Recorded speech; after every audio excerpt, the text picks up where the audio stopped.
Hello and welcome to the next episode of the Jackcast, the Swansea City podcast. I'm your host, Steve Carroll. We do have a guest for you this week, and it's a special treat. He doesn't come on often because he's a very busy man, but he has taken time out of his schedule to join us this week. I am delighted to say that I am joined by the Athletics' Stuart James. Evening, Stuart, and thanks a lot for joining us again. Good evening, Steve. Thank you for having me back on. It's always a pleasure, and I'm sorry it's been so long.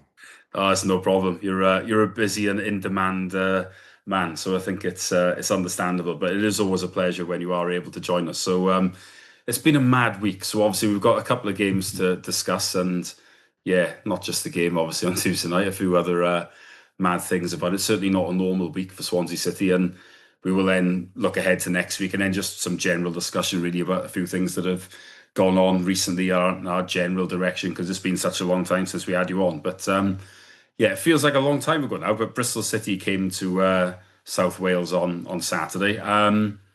It was not a classic. I think that's fair to say, wasn't it, Stu? Obviously, we were delighted to get the win. Probably one of our worst home performances under Matos, I would say, in terms of we didn't really create a lot, and it was quite a dour game, really. But we got that one big chance from Vipotnik. He took it, and that was enough, wasn't it, for a big 3 points?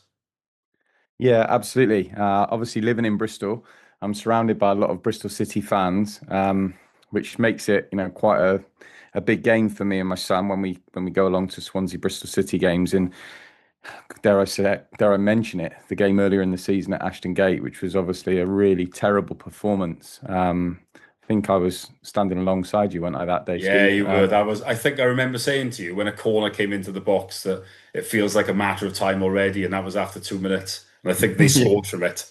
And it was like, Yeah.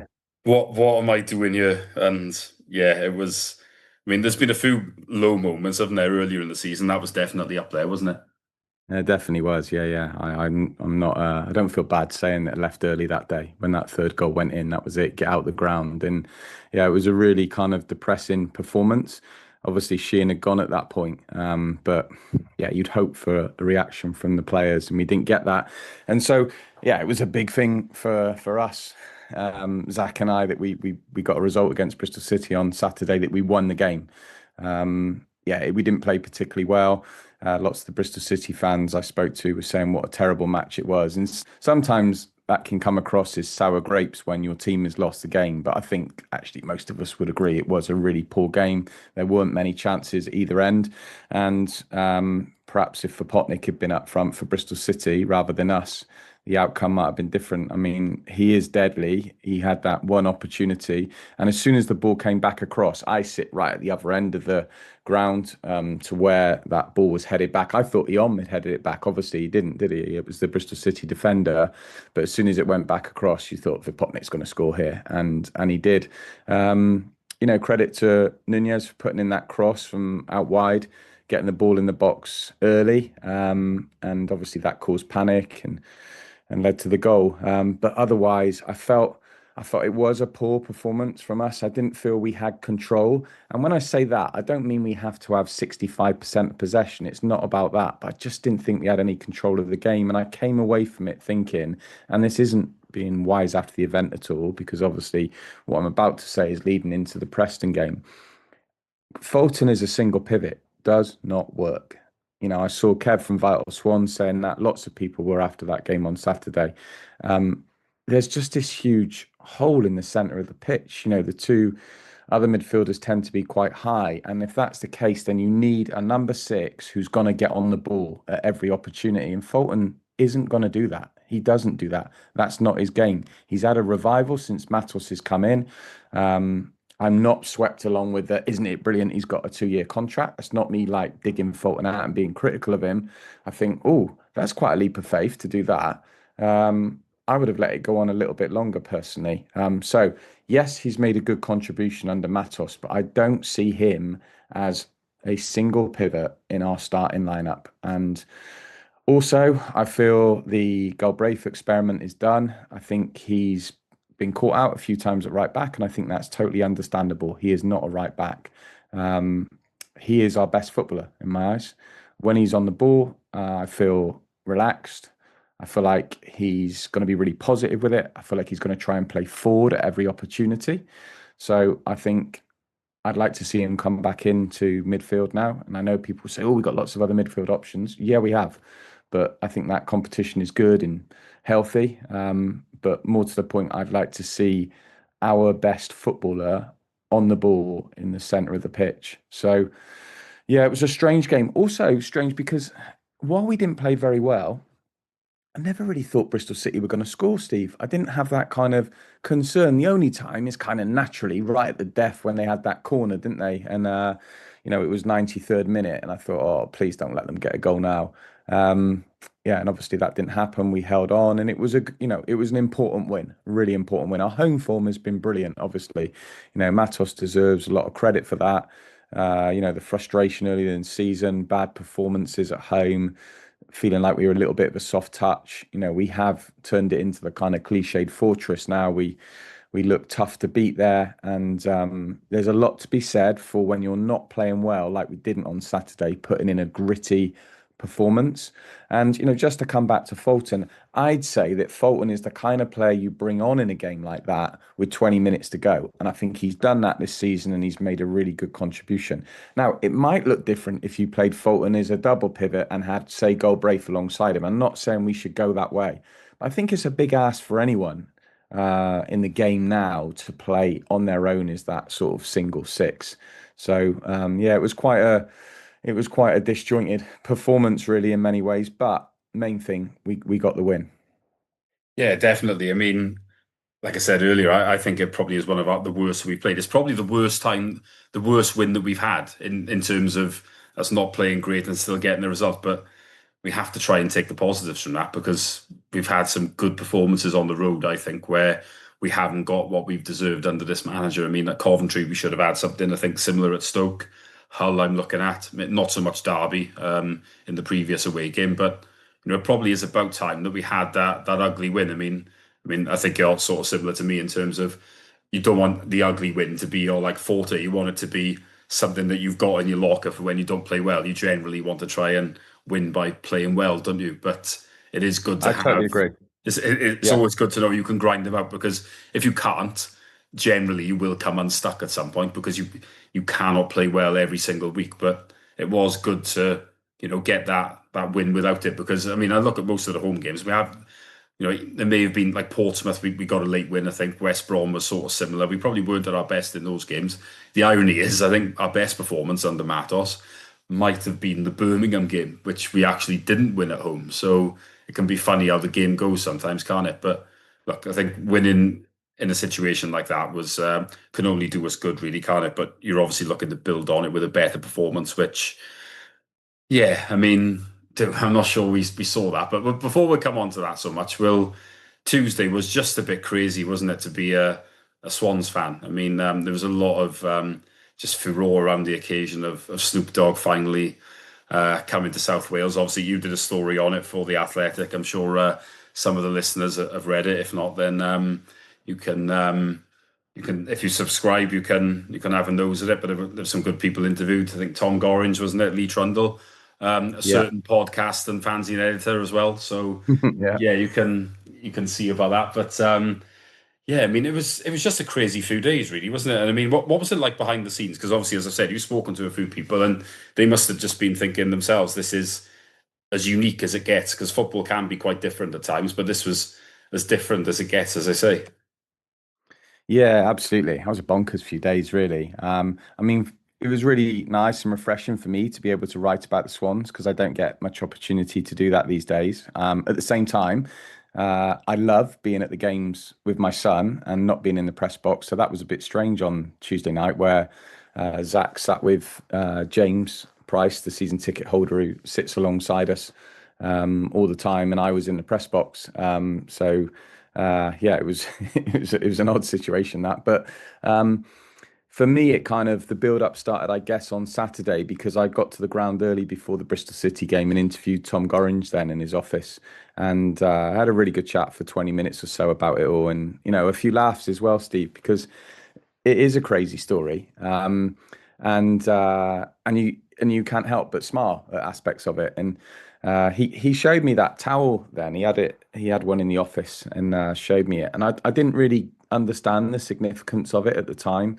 It went until so I looked at it and thought, a towel, that's a bit weird. And then obviously I read up on it ahead of writing the piece and realized that um, Pittsburgh Steelers, the NFL team that Snoop supports, it's a big thing there. They call it the terrible towel. It's not because they think the towel's bad. There's a longer story behind that. But yeah, then I realized the context of it. And I think one of the things that Tom Gorringe was saying was about trying to make Snoop Dogg's involvement like authentic. So him coming to Swansea and doing that with a towel is bringing what he knows really. It's kind of real to him that. And then I think people at the club, some people would have still have thought, and I'd have been one of them. I wonder how that'll look. Everyone twirling the towel around. Will everyone do it? Well, it looked. I actually think each their own. I think it looked bloody brilliant. It was just completely. It was crazy, but I thought visually it was fantastic. Like Lee Trundle said in the piece, everyone, not everyone, most people embraced that. And as he's walking around the ground and his music's playing in the background, he's got this entourage with him, everyone's waving these towels, and the Swansea fans are going through their full repertoire of songs, from hymns and arias to, you Jack Bastard. It was bloody brilliant. I thought it was crazy. You're there sort of pinching yourself thinking, this is mad. We're playing Preston North End on a Tuesday night. There would probably be 14,000 in the stadium normally, loads of empty seats, and it would look pretty flat 15 minutes before kickoff. Instead of that, it was absolutely bouncing. I mean, Trundle compared it to me to, I wasn't at the game. You were obviously there, Steve. One of the most memorable games at Swansea at Liberty as it was then against Forest, the playoff tie. He said the kind of excitement around that, the anticipation before the game. Yeah, it was great. And I love seeing the stadium full because we don't get to see that, do we, many times these days. There's often the North Stand in particular um, is generally pretty empty. So it looked really really good that. And everyone will have a different view on this. Some people will be dismissive of it and sort of say, "Ah, it's just all about the football. It's not about that."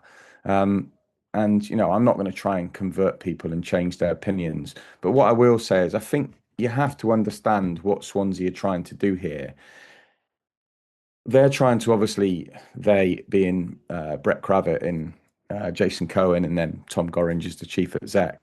They're trying to significantly increase our revenue.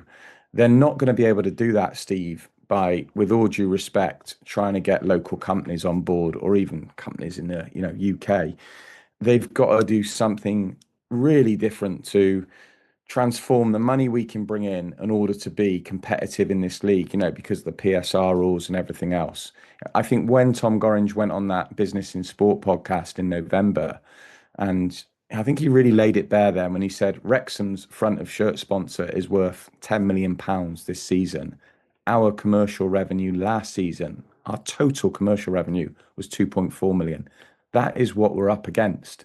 So, the ideas Tom Gorringe was explaining to me in the office was, and this is in relation to Modric, Martha Stewart, and Snoop Dogg as well, is to try and find these new audiences, tap into the huge social media following that these three A-list celebrities have got.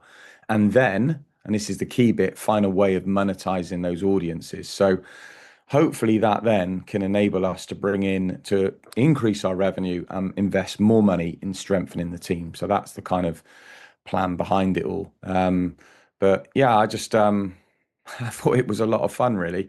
As I say, I kind of understand what the club is trying to do, and it was just surreal is the word you keep coming back to. When you see that footage of him walking around the pitch, when you see the stuff the club have put out the last few days. I mean, bloody hell, he's in a shooting practice with Vipotnik at the training ground in Leon Britton. It's just weird. It's mad. It's bonkers. And I think you've got to see it for what it is, which is good fun, but also, a business strategy that we hope will help our team, our club, be much more competitive in the championship. Yeah, exactly. I mean, from my point of view, There used to be far more media requests for someone to speak to a fan, someone like me, when we were in the Premier League. I think this week I've probably had more requests than I've had since those days. So that tells you of the interest in the You're a celeb, story. Steve. You're a celeb I yourself, wouldn't mate. go quite that far, but but that tells you the interest in the story, doesn't it? I mean, regardless Yeah. of what anybody else thinks, generally people think this is a news story. So, you Yeah, know, well, I'm looking at a tweet now, right? What Jonathan, your mate Jonathan Russ put out earlier, and it says, looking at Insta, our last two reels without Snoop had 37,000 and 70,000 views. One involving Snoop, 2.3 million. The one earlier, where he is playing football, 250,000 in 2 hours. The reach is incredible, and I think that that says it all, doesn't it? yeah, it does. Absolutely. I was actually going to bring that up myself, so I'm glad you said it first. But that is it. It just gives you these audiences, doesn't it? It's that Yeah, is the football is such a global game now because of the internet and social media and stuff like that. Those pictures of the towel twirling and him doing the lap of honor or whatever, that was gone around the world. And the thing absolutely. with the stadium being full, a lot of people might go, "Well, what's happening there? Then that looks like quite an exciting place to be." And Yeah. people might well be taking interest in it, and maybe sponsorships and stuff like that might go, oh, I think we could work with a club like that, and that is the whole point of it, isn't it? And look, don't get me wrong, when I heard the phrase towel twirling, I was thinking, what the hell is this crap? Now the truth is, right, if they'd given out scarves and they'd said swing your scarf, I think everyone probably would have gone, oh, okay, I get that. It's the terminology, isn't it? I mean, I remember down Yeah, years ago, we'd get a goal and they'd play a triumphal march in the background. I don't know if you know the music. A few of the old school listeners will remember it. But I think people would start chanting along to that and they'd be swinging their scarves around and stuff. So people do, once you saw everybody doing it, it did look great. I've got to say, you can't really argue with it. And I do think that it can't be a bad thing. I know look, it'll always be about the football, but the fact is, if it's just about football and we just do what we've always done and stuff like that, it's not going to be enough anymore, is it? It's not like the days where Hugh Jenkins and co got us into the Premier League on, a low budget. Generally now, everybody is spending beyond their means. So unless yeah, you've yeah. got an ownership that's willing to do the same or willing to massively increase your revenue, at some point this club is probably going to go down and it'd be hard to get back. So, look, I'm not saying I entirely like the way football's going sometimes, but the fact is, if we don't get on board with it, where we have got an ownership here that want to invest, want to try and grow our profile and using, incredibly high profile people to do that, then I think we've certainly got to look at it as a positive, haven't we? And we spent a lot of money in the summer. No one can dispute that. Whether it was spent well or not will, can be debated. But the fact is, we're probably going to have to sell people in the summer. But whereas maybe if we end up doing some sponsorship deals, someone like the Potnick might be able to stay. So that's the type of difference it can make, can't it? Absolutely. And I think, you know, I was very critical of the previous owners. I look at what Brett Cravett and Jason Cohen are trying to do now, um, and I've got a lot of time for it. I think they're not just invested financially. I think they're invested emotionally in the club. Um, you can see that. I met Jason briefly on Saturday. I've spoken to Brett. You can hear that in their voices, how they feel about the football club, which for me, the difference with them and the owners we had before is night and day. And they've got a plan too. You know, the kind of things we've just been talking about.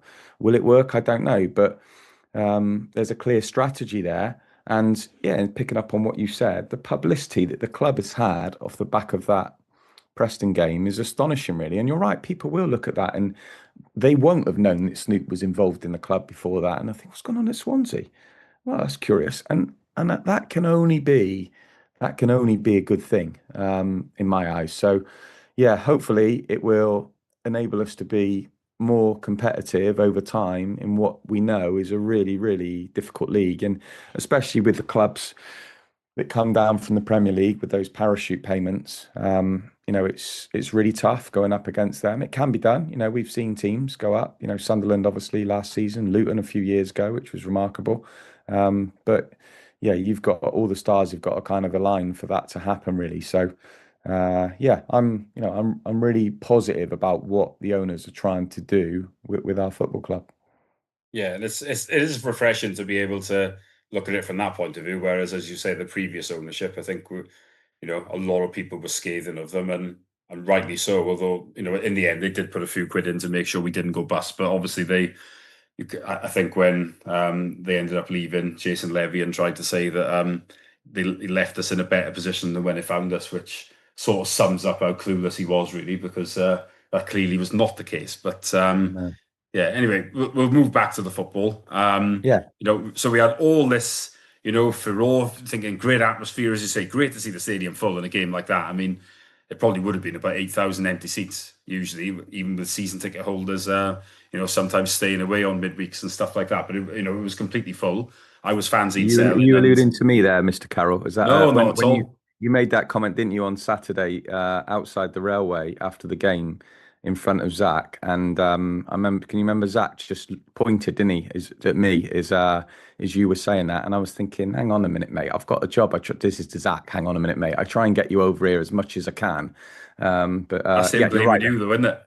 Yes, him. Yes, yeah, yeah, yeah. But yeah, you're right. There would have been a number of season ticket holders who couldn't have got to that game, or some would have chose not to. And people, But look, games the on truth is, Sky, right? For people are example, for yourself now, you live in Bristol, your son's still in school. yeah, Bryn Glass tunnels are a nightmare. It's not easy to get here. And, I'm not necessarily criticizing people. People may work away. And the other truth is, you can watch it on Sky on a Tuesday night, can't you? And if people can yeah, make you that, can. especially Yeah, I when the mean, weather's crap, a lot of people tend to do it. And it's a free country. It's up to people. yeah, But it was nice yeah, that I think a lot of people were sort of pushed into going a bit more on Tuesday. And that's what we want, really, because I think the way the world is now can make people a bit like, "Oh, I don't fancy it tonight. Weather's not great. I've had a long day in work." Whereas in the old days, it wasn't like that. You either go, if you want to watch it, you had to go. So I just think yeah. it's more of a society thing, really. But there was a push for it. And, by about 20 past seven, which is the usual on a Tuesday night, I'm still selling, still a steady Mm. stream of people coming past me. But there wasn't. I mean, there were not many at all. And I was thinking, nearly everyone's gone in here because it was really busy from about 6:15. So, Yeah. usually when they say get in early for whatever reason, that doesn't happen. But on this occasion, it did. So that sort of shows you how it captured the imagination, really, of the people as well. So, but unfortunately, the first 45 minutes was not great, was it? Yeah, it felt like we didn't start, did we? I think the team we picked was wrong, and Preston were the better side, weren't they? I mean, I think for the goal, there was a nice ball in. I think Timon should have won the ball, but he didn't, and then it's led to a tap in. But we were a bit lucky. It was only one, weren't we? I remember thinking as soon as after that goal went in, we need half time now, and we were fortunate that it came without us conceding again, but we just didn't get going, did we? No, I felt exactly the same way. That was interesting watching it from the press box. I think I said to you, didn't I, the other day, I don't need to be doing that on a regular basis. Yeah, it's hard for me not to have the emotion I feel about the club, to detach myself from that. Which is fine. I wasn't doing a match report. I was writing about Snoop, so it wasn't as if it was going to affect that in any way. But I sat there feeling really, really frustrated, Steve. We actually had a chance early on, and what was strange was I had a little television screen next to me, in which was showing replays, which obviously you don't have normally in the stand.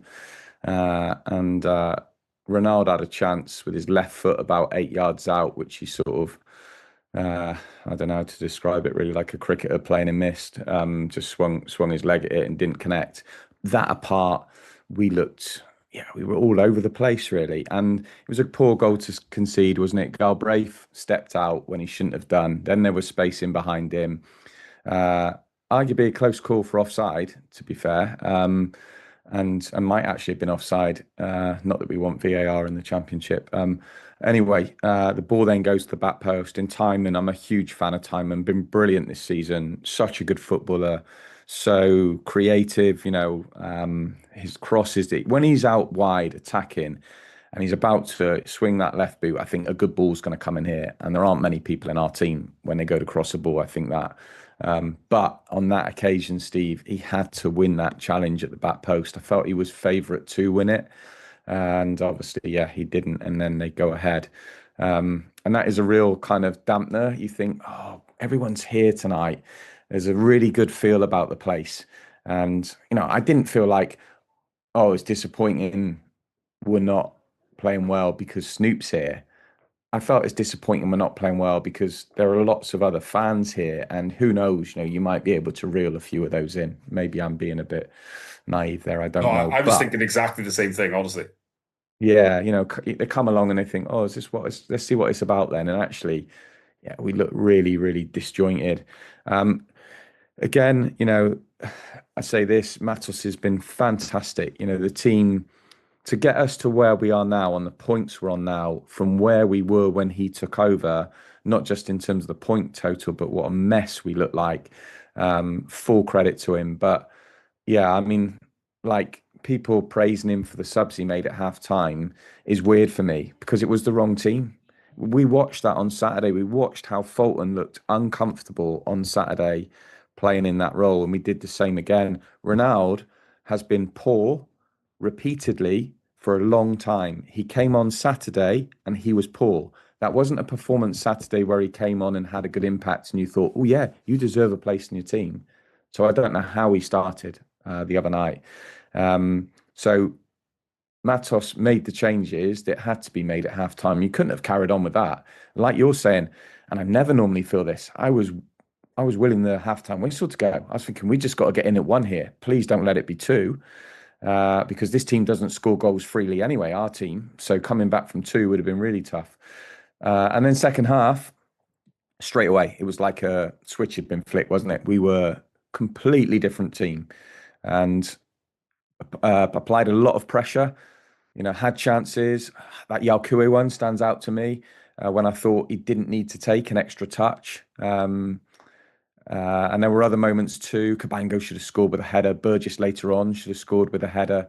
There were shots blocked. I have to say this, I thought Preston's defending was superb. They were getting, blocks on, throwing bodies in front of the ball. And obviously you start thinking, is it going to be one of those nights we're not going to score? I remember thinking like 10 minutes into the second half, a goal's coming, it's imminent. Obviously, as time goes on, you start to lose a little bit of belief. And then actually they came close to getting a second. It's easy to forget that right at the death when Vigouroux made a brilliant save. Typical of Vigouroux, who's been fantastic this season. And then you get that moment, and fair play, it was Nunez, wasn't it, who crossed the ball from the left. Really good ball. I thought actually some of his crossing wasn't great before that. He was hitting the first man a lot, which can be very frustrating. But he was still trying to make something happen, Steve. When he got the ball, I did have this feeling like he might go by someone, which you don't have when Renard's got it. And I don't think you have that much with the arm either. And yeah, great ball in. And what a header from Cullen. Cullen has his critics. I've been frustrated at times with him, like many people have. I don't think he's a starter, but I think he's a brilliant player to bring off the bench. I think that is Cullen. There's always a place for Liam Cullen in our squad. I've said this on here before, Steve. And that is why he's got that ability to come on and get a goal. Terrific goal. Really chuffed for him. I thought it was great the footage they showed of him in the changing room afterwards with Snoop. He's he he does get a bit of stick at times. So for him to come on, score the goal, it gets us a point right at the death. Is always great, a late goal, and then to have that interaction with Snoopy signing his shirt afterwards in the dressing room. I thought, yeah, fair play to you, Liam Cullen. So really pleased we got something out of the game. As you said earlier, Steve, I didn't come away from Bristol City like feeling really angry and frustrated, or not just that. I didn't feel bad that we won the game. Not at all. For the reasons you said before. I remember watching that Hull game and feeling so frustrated, thinking, how the bloody hell have we lost this? We've been the better team. So there's been many occasions, not many, but there's been a few occasions this season when we haven't got what we deserved. So when you beat Bristol City and it's a 50-50 game, a toss of a coin game, yeah, I'm not going to get worked up over that. Take the points, great. As you say, you don't want that to be a regular thing where you're playing like that, but you certainly take the win then. And equally, grateful for that point on Tuesday, albeit I'd say we absolutely deserved it. On our second half performance when we were the better team. I had a Preston guy behind me commentating for what must have been, the local radio station up there, and he said several times the expression he said we're getting battered here. Preston getting battered second half, and yeah, that's what it felt like. So yeah, 4 points from two games. I'd have taken that before, Steve, to be honest. Some people might not have done. Some people might be saying, oh, no, we needed to get six to have a chance at the playoffs. realistically, we're not going to make the playoffs. We never were. So yeah, I just don't think that was a bad return. And yeah, personally, I'm pleased that the win was against Bristol City. Yeah, I can imagine you are, but yeah, I was in the end. I was relieved. I sort of saw it similar to you, really. I mean, yeah, it's funny. I had a rare one where I did say with the subs that I was calling for similar. I did say Galbraith needs to come into the middle. We need Yalkoué on, and I think the phrase I used was I'd rather play with 10 than Ronaldo. And I did not expect him to get subbed, but I was delighted that he did because, as you know, and most of the listeners know, I'm absolutely sick of him because he just wastes so many attacks. But maybe the penny's dropping now. I didn't think he'd go off at half time, but he did. But Nunes made a Well, Steve, I difference. think he's extremely lucky to have played as much football as he has this season. You know that I think I'm even being generous saying extremely lucky. But he Um, wouldn't be on the bench if I had my way. I mean, he comes on Saturday, and that counter attack that we had when his decision making in those situations is just so bad. There was a moment later on when he's going to go on his right foot, he's going to drop his shoulder and go on the right. 'Cause all he ever does, and then they just let the ball almost run out of play. Just accepted it was coming to nothing. I think you look at the stats, and I haven't got them in front of me now, but I looked earlier today, and I think I'm right in saying he's made 34 championship appearances this season. Eom's made 33. So with my GCSE grade C maths, 67 appearances. Um, they've scored 4 goals between them. I mean, that if that is your output from your two go-to wingers, then you are miles off it. Absolutely miles off it. They got 6 assists between them. So 4 goals, 6 assists, 67 games. There will be players who've done that on their own in the championship this season, numerous. If we had middle of the road wingers, we would probably be very close to the playoff now. But we don't have middle of the road wingers. We've got very, very poor wingers. Inusa's been a disappointment too. He's obviously injured now. His stats wouldn't be much better. Waddell works so hard for the team, and there's a lot to be said for that. And I'm not going to judge him or Anusa yet. I think Vipotnik is a lesson in that. Don't jump to judgment too quickly on people. But yeah, Waddell, I don't think scored in the league this season. So, your creative Inusa's stats are really poor too. So 4 creative players there on the face of it, that has to there has to be a massive improvement next season across there. We've got to sign some good wingers. Someone put a list on Twitter, Steve. I don't know, 2 months back, the wingers we'd signed since kind of relegation from the Premier League. Oh my gosh, I'd forgotten how bad it is. It's bad now, but the list was just It, woeful. if you think And of it, yeah, it is bad. And obviously, I look back through like Russ's time, for example, and obviously we didn't really sign any then, did we? But no, yeah, I mean, even in no, the early days, I think it was Soro, Mackay, Peterson. yeah. These guys. Cooper obviously switched to a back three as well, so it's Do you probably know what you not too take many now? You then. take like a Jamie Patterson, like not now, he's too old now, but Patterson's goal involvements, Oh, it's huge, wasn't it? goals and assists was huge. If you had that in the team now, you'd probably not far off the playoffs. Yeah, So and Cham is yeah, another one. Like I know he wasn't a yeah, winger, was he? But he's another one that no, it pops up with goals, doesn't he? yeah, yeah, absolutely. We're really missing that. That has to be a fundamental area that's addressed in the summer. And I guess the other thing I should say about the other night is Josh Key came on and had a really good 45 minutes, which was good to see. Now, the interesting thing there is we were obviously attacking an awful lot. It was it was a not saying a nice game to come on in, but it was a good game for him to come on in.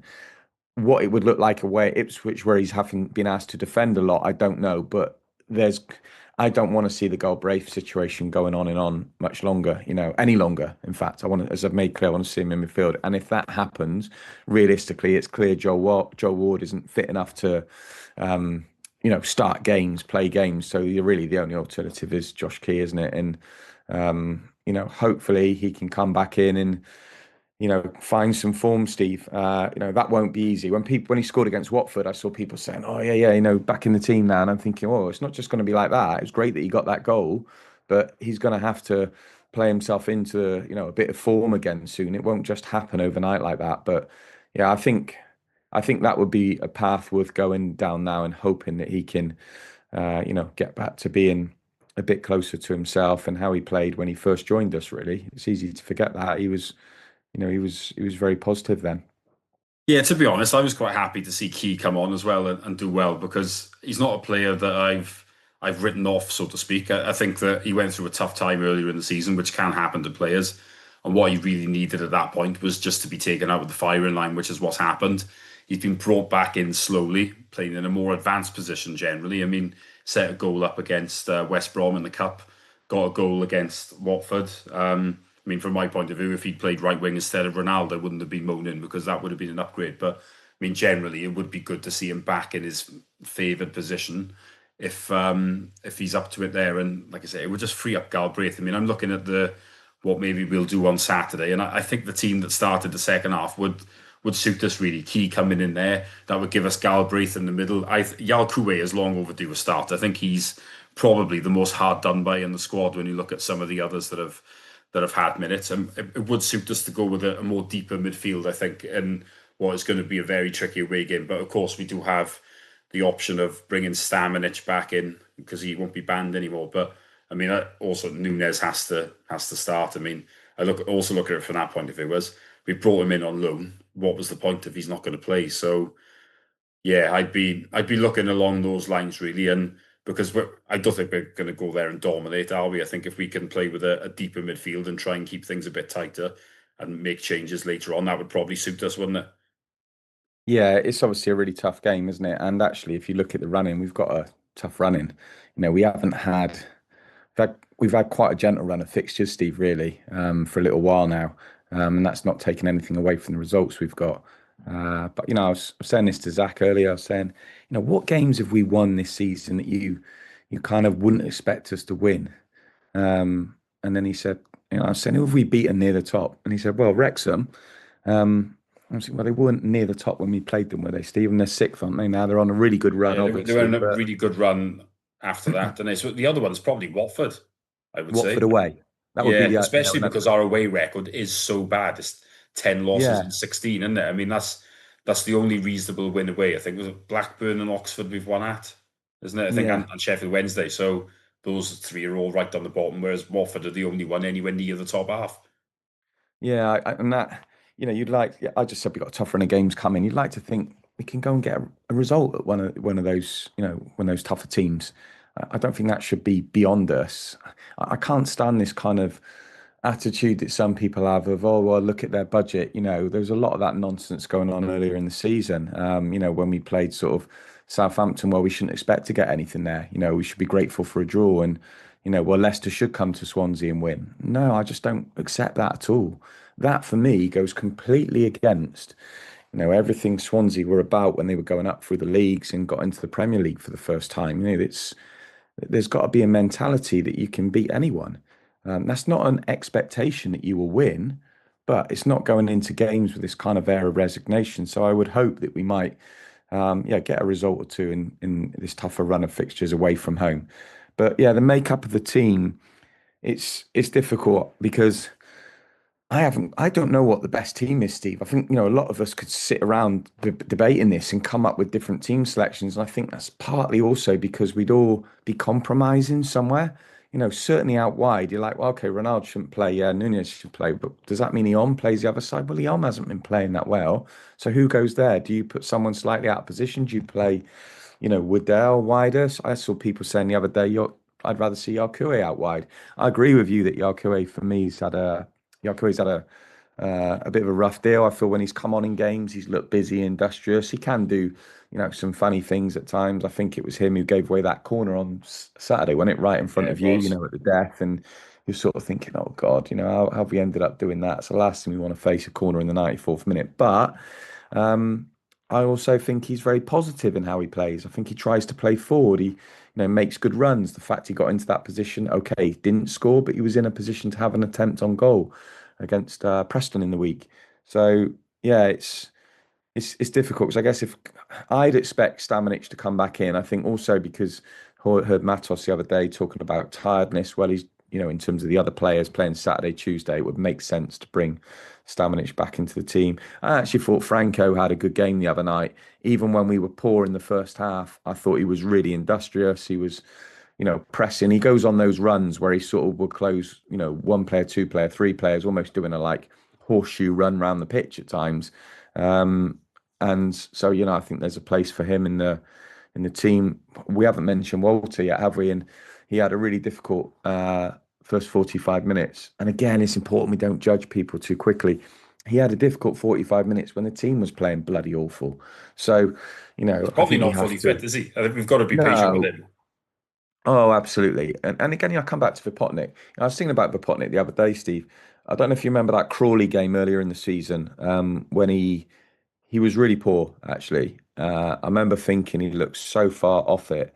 And then he came off, and 3 minutes later, his replacement, Wales, scored. And I remember thinking, oh, how bad must Vipotnik be feeling? He's had a real tough game, not affected it in any way, and then the kid comes on up front and scores straight away. And probably at that time, a lot of people would have thought, oh, Vopotnik's done. And he didn't tear up trees, obviously, in his first season. That's not to say that everyone who struggles in the first season is going to be brilliant in the second, like he's been. But I think you just have to be patient, especially with players coming from overseas, different leagues, adapting to the championship, the physicality of that division. Yeah, new country, language, all the rest. Live in Swansea, which is different, right, Steve? It's out on a limb, isn't it? There's a lot to think about there. So yeah, bloody hell, Walter played 45 minutes. He actually looked good, I thought, when he came on against Bristol City. He had a more positive impact. Uh, so yeah, I wouldn't want to be getting carried away with that and reading much into that. But yeah, very difficult to know what that best team should look like on the weekend. And you can tell as I'm talking now, I don't know what our best 11 is, but I would still say Cullen coming off the bench, not Cullen starting, is the best thing to do. Ronaldo shouldn't be in the team, clearly. And I would play Key at right back on the weekend now and put Galbraith back in midfield. There are a few other things I'm still a bit undecided on. Yeah, I know what you mean. I mean, I had a discussion. I think it was on the pod about a month ago. And we were saying that probably the best way to get most of our best players in the team is probably to change our shape. And you look at midfield where we are quite strong, and I mean potentially playing a diamond or something like that. I don't think Yes. we're gonna do that, but that would allow you, wouldn't it, to get your best players in. And what you could do then potentially is play Cullen with Vipotnik, who I think would be far better suited to play in with two up front. That Cullen, that is not Vipotnik so much, but I mean, That I Steve, don't that think I we're think gonna that do that. no, but there's a lot of merit in that, what you've just said. That solves the winger problem, That's what I mean. And you could still get the width from the full backs. They'd have it hard. But of course, you could look at it the other way and go, we could play, well, I say this, we can't really play three at the back, can we? Because we don't have another centre half. No, we don't. There isn't really a way of doing that unless you're playing someone out of position, and I don't think that's a good idea. But I think there is merit in what you mentioned there, the midfield diamond. Which would where are we strong in midfield? Where are we really poor? The weakest part of the team on the flanks, attacking. In terms of attacking wide players. I'm not talking about obviously people like Timon going forward on the left out wide, but so yeah, that would kind of solve that issue in a way instead of that team going out and looking at it and you just seeing a weak link there, and it's so frustrating that when you look at the starting 11. And I thought we'd gone beyond that when the season started. I was pretty optimistic. I was excited about Anusa, which was obviously, as it stands now, a bit naive on my part. Benson, I remember Benson coming in and thinking, oh, this could be great. We've now got a left footer who's going to play on the right and come inside, and he can score goals, he can create goals. And actually, I think a lot of people probably looked at the Adam Idah signing and thought, that's a bit left field. But you think there, I've just named three. That could have been an alternative front three, right? Anusa's had a poor first half of the season. Now he's injured. Benson was a disaster, and Adam Idah hasn't really played that much. A, because Vopotnik's been brilliant, and B, now because he's injured too. So yeah, it's meant we've gone back to what we thought we'd left behind last season, which was that, Ronaldo one side, E on the other. And uh, yeah, I mean, I know some people like, it's fascinating. You can come away from a game, Steve, and someone can have the polar opposite view of you. And that doesn't mean that I'm right and they're wrong, or vice versa. We all look for different things in players, but I just feel we're in danger. Like people were defending Ronaldo for a long time. He works hard. I don't want to sound like Roy Keane, but bloody hell, he should work hard. Everyone should work hard on the pitch. And if you're a winger, we need a little bit more than running up and down. We need an ability to cross a ball. Or if you can't cross a ball well, can you beat a man? And if you can't do either of those things, and I'd suggest you're probably not a winger. So, I Not a think, footballer. yeah, well, yeah, I mean, it's that is the single most frustrating thing for me, as you can tell from what I've said tonight. When I watch us, I think we're really handicapped by our lack of quality in those attacking areas beyond Vipotnik. And on that note, you have to give Vipotnik huge credit for the number of goals he scored because the service hasn't been great.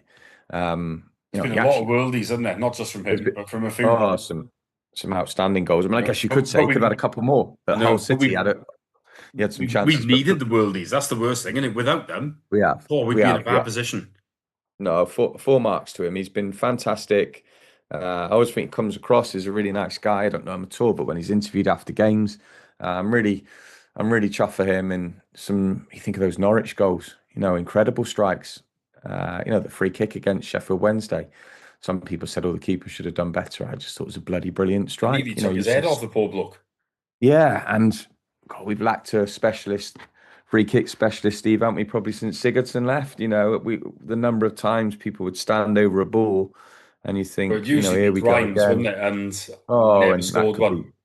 that could be so frustrating, couldn't it? So yeah, Zan Vipotnik's been absolutely terrific for us this season. And as I say, even more credit for him because I don't think he's had the creativity behind him, that a striker would want.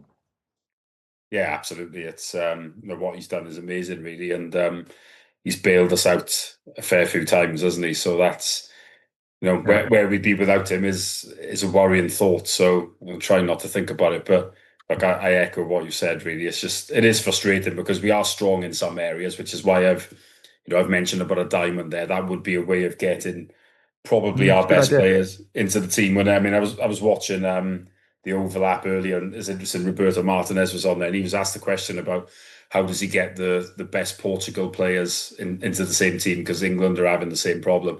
Must admit, I turned it off at that point because I'm not interested in England. No offense, Stu, but that was it. Yeah. It's interesting.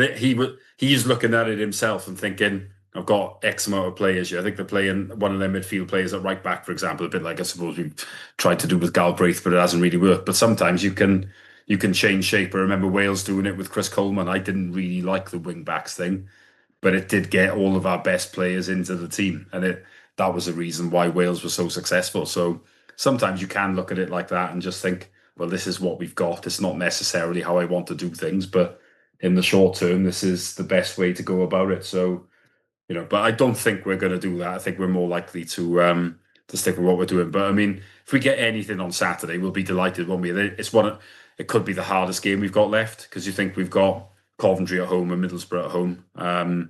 So if you're looking at the teams that are at the top, Millwall are up there as well. We've played them twice, so arguably it's the hardest game left. Certainly the hardest one on the road, I would say. Yeah, absolutely. But I can also picture some teams. I got in my head Charlton winning there a while back. Yeah, no, it Um, has happened. They won their 3-0, I think. It's absolute, which is yeah, bizarre, that's what I isn't it? was But thinking. Yeah. the So problem for yeah, us is that away record is so bad, isn't it? yeah, it is. It is. And on the face of it, you're right. It's do I expect us to get a result there on Saturday? No, I don't. But that doesn't mean I write it off, Steve. That's what I'm trying to say. I don't. Yeah, well, I look, feel you're we. spot on. You can't. What I was saying really was with when you're going with a deeper midfield three, you're accepting that you're not on paper. Maybe they're the better team, but you're setting yourselves up to be a bit harder to beat in the hope of getting a result, aren't you? Rather than just sort of writing it off. That's how I would approach it anyway. And you're spot on. The fact is, I'd probably say particularly since Russell Martin's come in, where we had the budget has sort of stayed similar. We've lost so many games against the top teams, and a lot of them by conceding a lot of goals, and it's really frustrating because you just think that you can't be writing these games off. In an 11v11, you should be able to compete with them, and we've not done that enough, have we? No, we haven't. No, we haven't been competitive enough in some of those games. Others, like Hull, obviously are right up there, and we gave a really good account of ourselves. I mean, you also watch a game like that and think, And this is how I felt all season. It's a really poor championship. And when you speak to people, like I do through my work, speaking to someone at a Premier League club the other day and talking about the championship, that is how they see it too.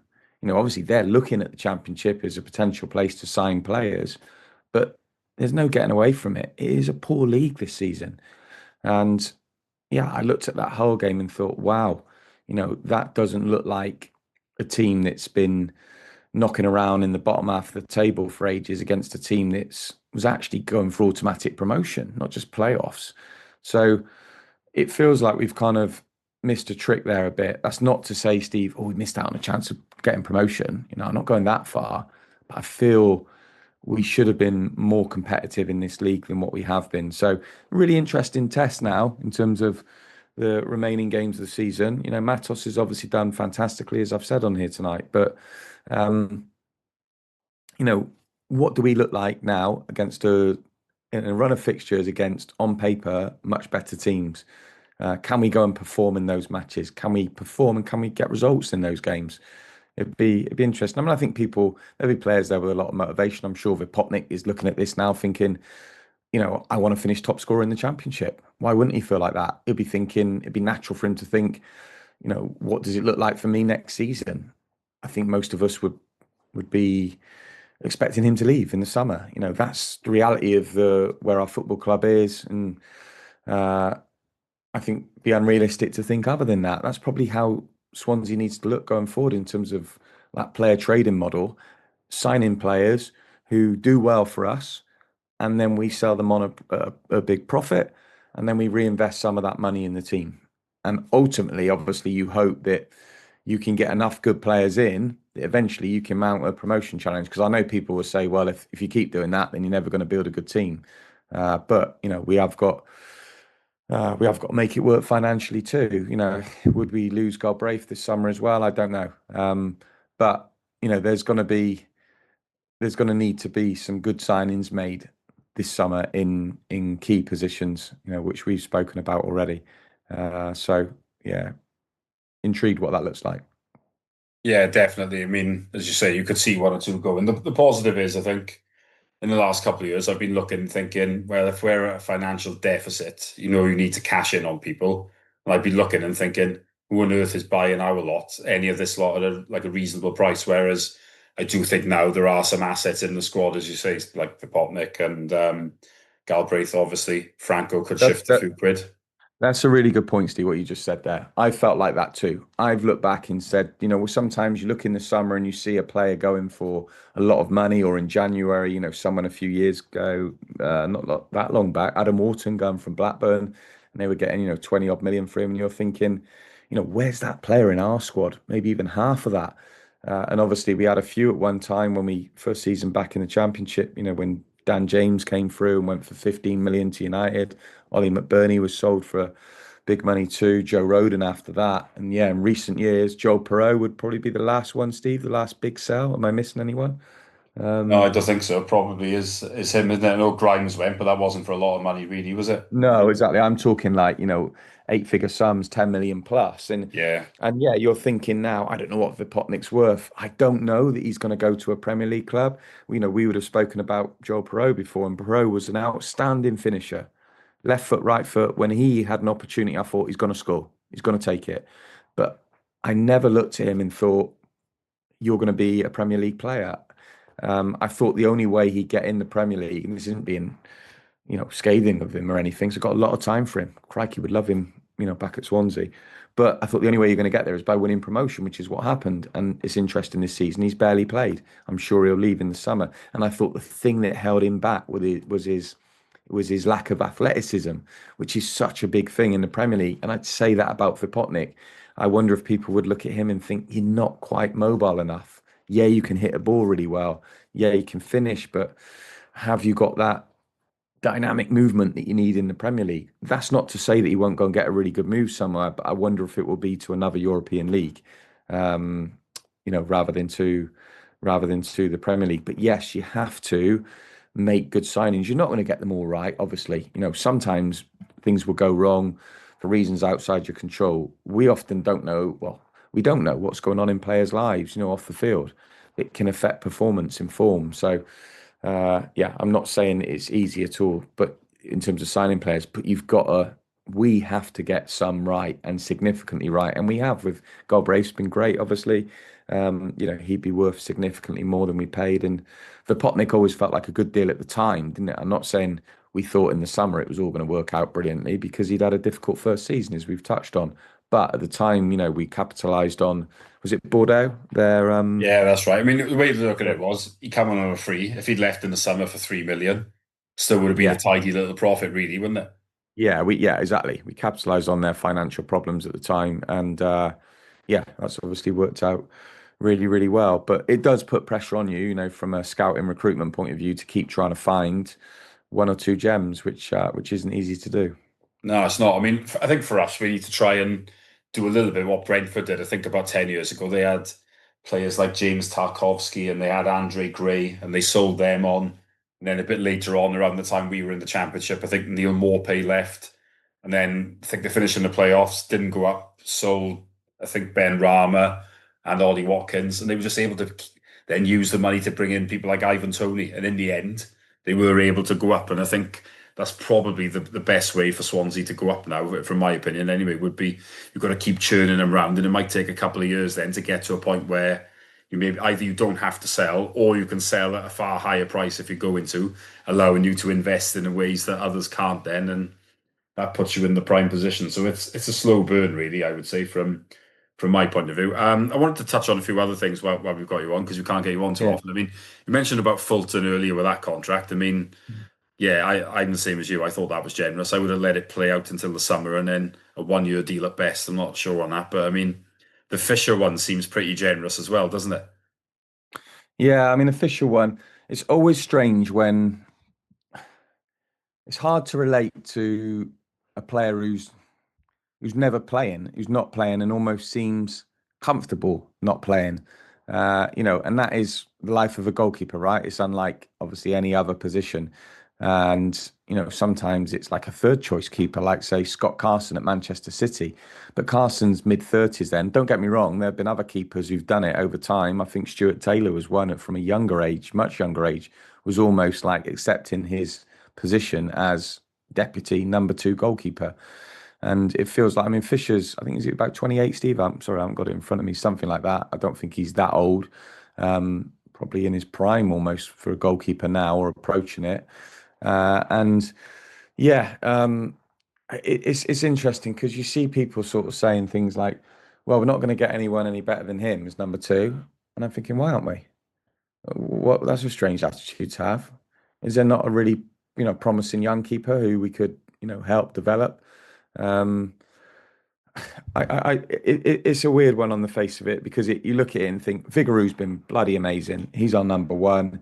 Um, Fisher's not going to dislodge him realistically, but you also have to have that thing in your head. What if something does happen? What if he gets injured, Vigouroux?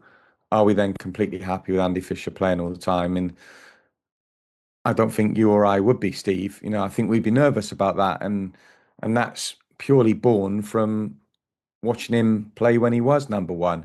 And yeah, there would be an argument. Some people say, "Oh, well, that was because he was asked to do things with the ball that he couldn't do." He looked uncomfortable playing under Russ Martin. Well, he was really signed because of this idea that he was really good at distributing the ball with his feet, because that was obviously how Russ wanted to play. But yeah, I don't know.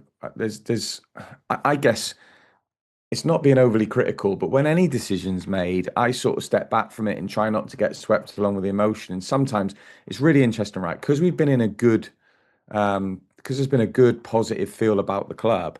I almost think like anything that gets put out, everyone's like, yeah, brilliant, fantastic, yeah, another 2 year for him. Oh yeah, great, yeah, cracking, yeah, he's been a good servant, and I don't look at it like that. I sort of scrutinize it and think, okay, what does that look like going forward then?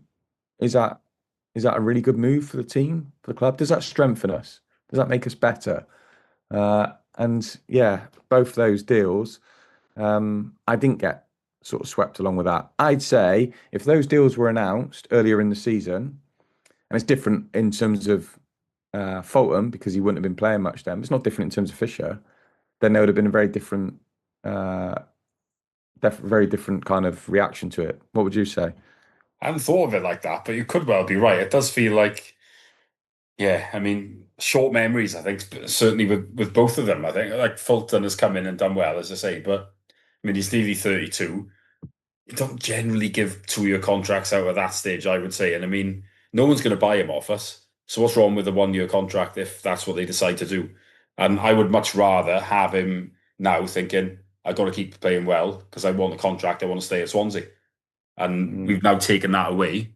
And in my view, he's not been great in the last couple of games. I'm not saying everybody else has been either, but and you often think to yourself, Sorry, Steve. Fulton for me, as I said, is a player to start occasionally, not as a single pivot, as I've said on here. But he's a player to bring on to help you see out games. Who's going to have kind of positional discipline, make some tackles. I think that's his contribution, and that I don't think there's not a place for that in the squad. But yeah, I was surprised that there was this, a 2-year contract on the table because I kind of expect him to move on. I guess we don't know what the terms of that contract are. You have to have a squad. The club's battling with, all the financial constraints that we've spoken about earlier, PSR and all the rest. If he goes, you've got to get another body in, then you've got to play someone maybe you might have to pay a fee, a bigger signing on fee, a bigger salary. So, that would be the counterpoint, I guess, to it. But like you, I didn't feel there was a kind of rush to do that. And, I guess the Fisher one, you can look at the Fisher one and sort of think, wow, it's not worth getting worked up over it. And I'm not saying we are getting worked up over it. We're just kind of questioning it and sort of saying, okay, what does that sort of achieve? And it feels like for lots of people, it's just like, well, we've got a second choice keeper. But I look at it and think, and I think you, and I know you do too. What if that second choice keeper has to play for a run of time? Are we completely comfortable with that? Um, and yeah, I don't know that we are. I'd worry about him under the high ball. I always worry about that, whereas I clearly don't with Vigaroo. But you know what's interesting, Steve? If you speak to people about Fisher, and I interviewed Vigaroo obviously a few months back, they'll rave about him. They'll say like technically he is such a good goalkeeper. Um, and for me, I don't mind saying this. I think I've got a reasonable grasp on the game. It's been my life. But if you're asking me why he's a really good technical goalkeeper, I wouldn't be able to break that down. Like Vigaroo would say quite openly that Fisher's a better technical goalkeeper than him. And he'd probably then talk about, as he did to me, the coaching that's gone over a period of time. Vigaroo was brought up playing, cage football in London. And he kind of had a mentality of, as long as I keep the ball out the net, that's fine. And it doesn't matter if it's a little bit unorthodox. This is all stuff he's talked about to me, and I find it absolutely fascinating because it's not stuff that I see with my eye, Steve. I wouldn't have. I said this to Vigaroo when I was interviewing, and said, "Oh, well, I would never have looked at you and thought, okay, um, you know, Fisher technically is seen as a better goalkeeper." To be clear, that's not saying that Fisher's a better goalkeeper. Vigaroo is. That's obvious, But if you're breaking it down, and probably the person who would obviously have a far better handle on all of this is someone like, Martin Margetson, a goalkeeper coach, who could tell you, go through all the intricacies of footwork and, what feeds into being a technical goalkeeper. But yeah, I guess, I mean, for me, I just feel blessed. And I'm sure you do that. We've got Vigaroo, and that's not saying anything about Fisher. That's saying Vigaroo's a bloody good goalkeeper. He's been outstanding for us. And I think obviously when I came on last time, I hadn't interviewed Vigaroo, if I remember right, at that point. And, I posted something on social media after the interview, which I didn't really use in the piece, but because I was talking more about Chile in the piece and other things, his kind of backstory. But I said to him, what did you think the perception from Swansea fans was about you when you signed? And he said, I think they were probably a little bit worried because they looked at me, saw my age, and saw that I'd never played in the championship, never played at that level before. Um, and he said, and I also was very conscious that in Rushworth, there'd been a really good goalkeeper here before. But Vigaroo's very open about his backstory. I've gone off on a bit of a tangent here from Fisher, Steve, but I think it's interesting. it's fine, crack Hopefully, on. yeah. he's very open about his backstory in terms of the fact that he made a lot of bad decisions when he was younger. He was very hot-headed. He said his attitude wasn't great. He's so candid and frank about all of that. He's a lovely guy. I can't speak highly enough of Vigouroux. I really, really enjoyed interviewing, speaking to him because some people will sugarcoat stuff and try and present things differently to put them in a better light. He's very honest about the mistakes he made earlier in his career. And that fundamentally is why it took him so long to get to the championship. It wasn't ability, and we can see that. He's been fantastic for us. I got so much time for him.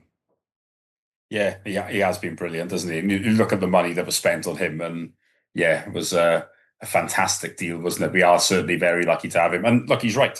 In Rushworth, we had a top goalkeeper, and I think we were all disappointed when he left because we were under the impression that that wasn't going to happen because Luke Williams had hinted towards an extension, but it didn't happen. And luckily, Rushworth hasn't really been mentioned since. So I think that speaks volumes really for what Vigouroux has done. I mean, just to close, I was just going to ask you Mm. what can we achieve really for the rest of the season? I mean, playoffs was mentioned. It was always a long shot because there wasn't a lot of margin for error. Now there really is hardly any margin for error, and we've said we think it's unlikely we're going to win on the weekend. So that'll probably completely finish it off. Although I'd probably say it's more or less gone already. But I mean, we'd be looking at top half. I would say maybe even top 10 at a push. I think that would be quite a decent end, wouldn't it? Considering where we were in early, well, late November, really, after that pretty crushing day at West Brom. Yeah, I think the playoffs is gone. I mean, I'm not. I'm just trying to be realistic there. It's eight points, Steve. Now Yeah, it's about that, isn't it? And like I I think say, it you was look at the six. fixtures, and the only way to get in there is going to be to beat a lot of the teams around us. But we're going to need at least 8 wins, I think, aren't we? I mean, that's a huge amount. Yeah, I mean, we've just been talking about what a tough running we've got, and how bad our away form's been. You'd have to go on an incredible run, and you also got to look at the fact there's a lot of teams between us in the playoffs. So Absolutely. you're then relying on so many teams not getting results. Yeah, I just don't see that happening. I actually think if we finish top half, that would be a good achievement in the context of where we were. I wouldn't have said at the start of the season, and I wasn't thinking, oh, we got to be in the playoffs at the start of the season, but I wouldn't have said at the start of the season, oh, if we finish 12th, that'd be really good. No way would I've said that. But I would say that now, looking at the league, where we are now, looking at the difficult fixtures we got left, and taking in the context of what a mess the first 3, 4 months of the season was under Sheehan. I think finishing in the top half would be a good achievement, and I'd take that. Yeah, I'd agree. I think that would be good, wouldn't it? It is. I think what was good about the potential playoff talk was it just keeps the season alive and obviously just breeds the positivity. But I think we needed 7 points from the last three really to make it realistic that we would be in with a chance, even though it'd still be a tall ask. But we've only collected four, and that was against teams that are around us really. So I think Yeah. that's the Was it? problem, isn't it? I think if we come out with this with 9 points, I think we'd all be rubbing our hands when we, even though we still wouldn't be that, we wouldn't have gained much on Wrexham, who are in that sixth place thing, and you'd be looking then thinking, I think we'd have Stoke to come and Wrexham to come before the international break. You'd need to win those games as well, wouldn't you? There's just not hardly any margin for error. That was the issue, and there has been an error in that sense because we've dropped the points, and yeah, you just feel like it's a massive uphill task now, isn't it? It is, yeah, and look, the hope is brilliant, and I know everyone says the hope that kills you, but for Zach, my lad, he was getting properly excited about it, and it's been a really flat season. Let's be honest, Steve. There's been nothing really to get excited about, and then he started thinking a couple of games ago, if we can do this, if we can do that, and he's looking at it, and the gap's closing. And I think, was there a moment were we 3 points after we beat Bristol City? I think it was 3 points because we obviously kicked off early, and then yeah, so briefly it was 3 points on Saturday, and at that point, we're coming out of the ground, and he's getting really swept along with it and thinking if we beat Preston, then we're level on points with Preston on 48 each, blah blah blah. Well, we didn't beat Preston, unfortunately, and yeah, even if we had, I'd still be thinking, that would only be 2 points more, Steve. We're still six behind Wrexham. There's still a lot of traffic, ahead of us, other teams to get through. So yeah, we're just giving ourselves too much to do, and we've got to be honest. we don't look like a playoff team. We haven't played well enough consistently. Our away record is really, really bad. Our home record's fabulous under Matos. Brilliant. But you've got to be picking up a few results away too. You've got to, I always think like 4 points across those two games. Win at home, draw away. And now and again, nick an away win when you don't win at home. Well, we don't really get results on the road, do we? And then that puts massive pressure on to win every home game, which you're not going to do. It's been a fantastic run. What was it, 7 wins out of 9, and we drew against Birmingham and Preston? Bloody hell.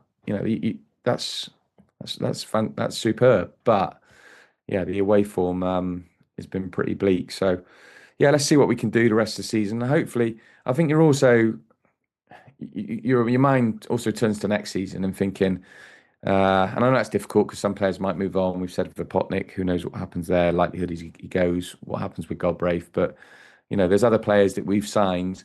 Kim Walter get involved over the last few months of the season in a way that gives you hope for next season. Kim Waddell adds some goals and assists to his energy so that we go into next season with him thinking he can really kick on. I think they're the sort of players that you look at and think there's still plenty to play for between now and the end of the season. Oh yeah, absolutely. I agree with you. People, some of those signings they've done okay, but we'd be looking for more from them, and we'd be looking for them to improve over the rest of the season, just to give us that hope going into next season. Because it would be nice to, have genuine optimism going into next year. It does feel as if we hit Groundhog Day a lot. There's managerial changes and players leave and stuff like that. It'd be nice to put some building blocks in place that we can actually, build on going into next season, wouldn't it? So It hopefully we would, and can I do that. yeah, absolutely. And I know lots of people they'll be frustrated, right? When we stoke the next home game, there'll be a lot of empty seats, and they'll be like, "Where are all those people that came along for Snoop but didn't come along again?" Um, I don't look at it like that. I think, yeah, we'll renew our season ticket, Steve. Like, crikey, you've been going for bloody ages. Because we love going to the club and we love going to the game. Sorry, and it's not all about the game. Of course, we want to see the team win. I really enjoyed, sitting with the people around us. James, who I sit, got to know really well over the years, having a chat with him. We meet up usually before the game and have a good natter then as well. It's broader than just the football. But the point I'm going to make is if you want to get a lot more people into the ground, Snoop ain't going to be there every week, obviously. I don't know when he's going to be back again. You've got to have a really good product on the pitch. And this season, there hasn't been a really good product on the pitch. That is what's going to get people back involved again, hopefully, and coming along. Get the team around the playoffs, you know, putting on good performances, scoring goals, winning, entertaining. All of that is a big ask, obviously. But I think, you can't just say, why aren't people coming along? It's, it's actually, I was going to say it's not cheap going. It actually is at Swansea compared to the rest of the Championship, but um, it's still a lot of money for people to part with, Steve. And it's a two-way street that you've got to bring something as a club, as a team, to the table that makes people want to come along and watch that team who've either fallen out of love with it or they just don't do that at this moment in time. So yeah, hopefully further down the road we can get there. Because as I said to you at the start of this podcast, I love seeing the stadium full. I just think it's such a brilliant sight. It just yeah, it's fantastic 'cause we don't get to see it much. It's the Cardiff games usually, which obviously aren't there now, and then the odd glamour cup game like Man City, right? So yeah, that's where we want to be back to. I feel the owners, as I've said, are doing the right things. They're completely invested in this project. Now we've got to try and kick on, with the summer and with the signings we make. Yeah, absolutely. And I think that's a good way to end it. So, Stu, thanks a lot for coming on again. It's always a pleasure to have your company, and I'm sure that the Jack Army will agree, and this will be a popular episode. So, yeah, we will be back next week with another episode of the Jackcast. But until then, bye for now.